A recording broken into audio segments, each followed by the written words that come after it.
Ooh, let's talk about taxes.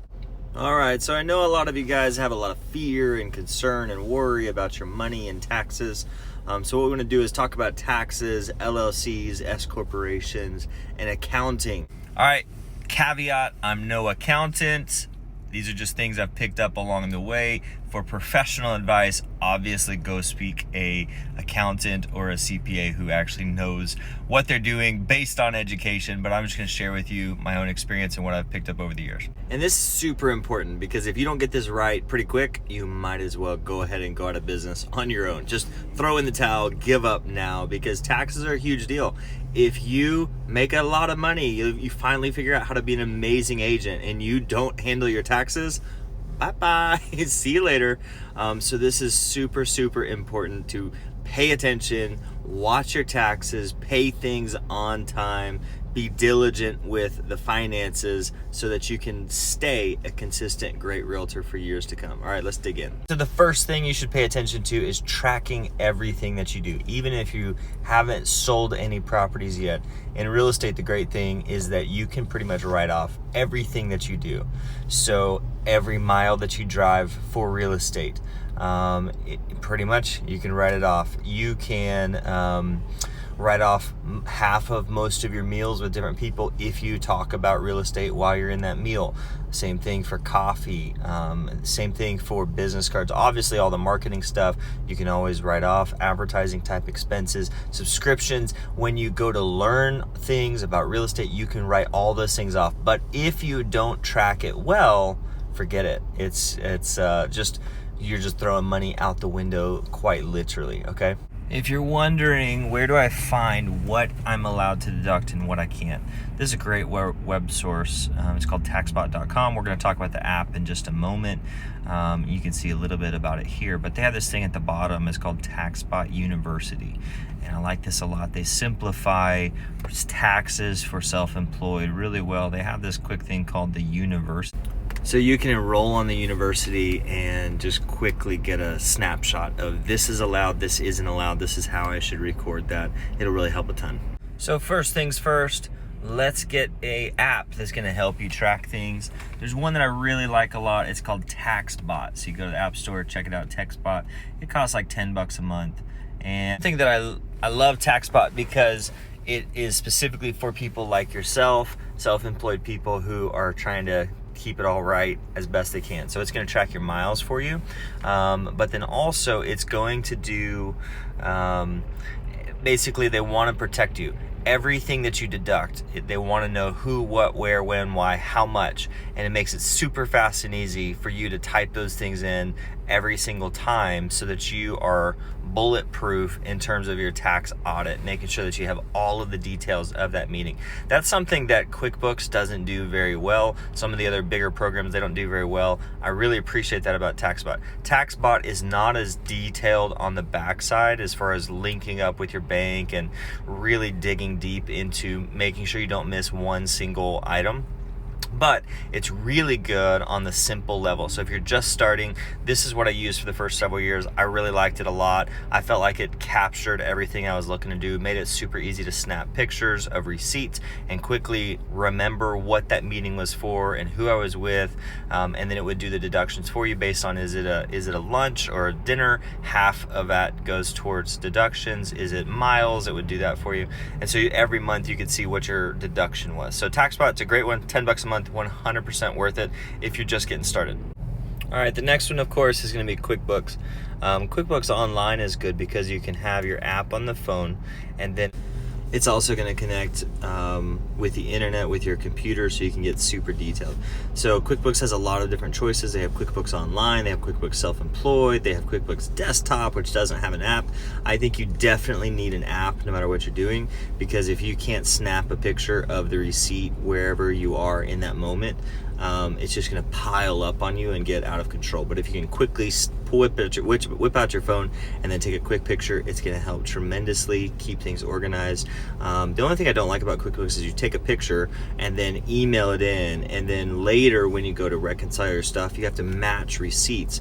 As opposed to TaxBot, you're able to, in that moment, this was a meeting with so-and-so, this was what it was for, this is where we were, and you can organize everything right then and there. It's a little bit better, in my opinion, on TaxBot. Okay, so next up, let's talk about LLCs and S-Corps. So again, I'm not an accountant, but I do know you can save tremendous amounts of money if you will go ahead and set up an LLC. And the best case scenario, if you're making a decent amount of money, is an LLC with the S-Corp election or an incorporation with the S-Corp. So let's talk about this.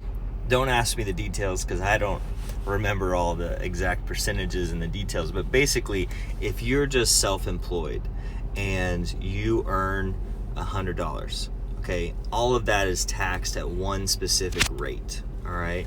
But if you have an LLC, then you're taxed at a different rate. And if you have an LLC with an S corporation designation, basically your salary, because you choose a salary, your salary is taxed at the first chunk of your earnings, but then everything past that is taxed at a different rate. So specifically, let's say you're going to earn $100,000 in real estate.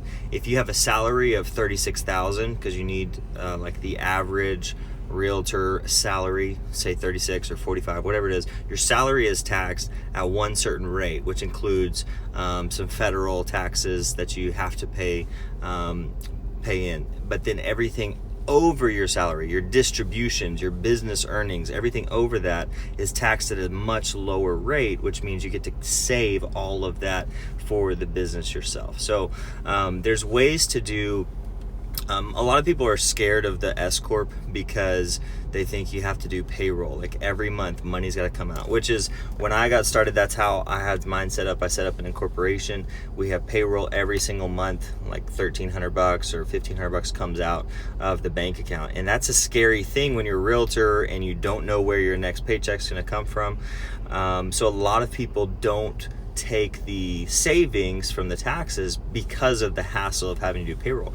But I learned this last year that you can actually have an LLC set up as an S-Corp, and you can simply tell your accountant quarterly what, basically, hey, I earned this much in this quarter, and you can, at the end of the quarter, they will tell you what the payroll taxes should be for that quarter based on how much you earned.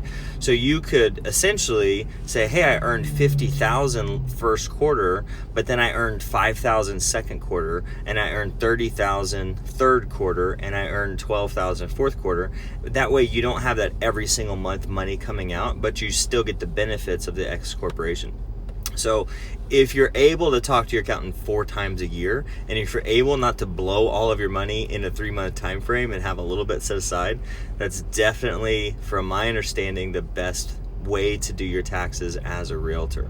And then the last thing I want to point out is a lot of people don't ever go set up their LLC because they feel like it's going to take a long time, it's going to take a lot of money, and they don't have the money right now. Listen, I can go set up an LLC with the state of Oklahoma, Secretary of State, probably in 20 minutes, maybe 15, maybe even 10. They've got the documents already set up for you for the most part for what they need. You just go on there, look for the business name, say, yes, I'll pay the $25 or whatever it is, and then just use their generic articles of incorporation and then submit, pay your money, and then the next day you come back and voila, you have an LLC. So the LLC piece of it really is not that big of a deal. There are, if you look on, some of the free legal forms type stuff, there's generic articles of incorporation, like the way the LLC is structured legally. So you got to have that document as well. But you can get those for free or cheap, and tweak them. Obviously, if you want the best protection possible, you should have a lawyer or an accountant set that up for you. But if you're not doing it because you're afraid of the the money that it's going to cost to get it set up or how long it's going to take you to get it set up, quit that. Stop it. Just go get your LLC created. I challenge you, take 5 minutes today, go to your Secretary of State's website, and you'll probably accidentally create an LLC. It's quite easy to set it up with the state, but then just communicate with your accountant afterwards what you've done and how they need to be doing your taxes, okay? So I hope that helps. Go get yourself an app to track your stuff. Obviously there's lots of other great ones, but those are two that I've used that I really like a lot. Connect your bank account to it so you never let anything slip through the cracks. Decide with your accountant if you're going to go LLC or S-CORP. Start communicating regularly. Set that up with your Secretary of State and start saving your own hard-earned money. Okay? Love you guys. Thanks for watching.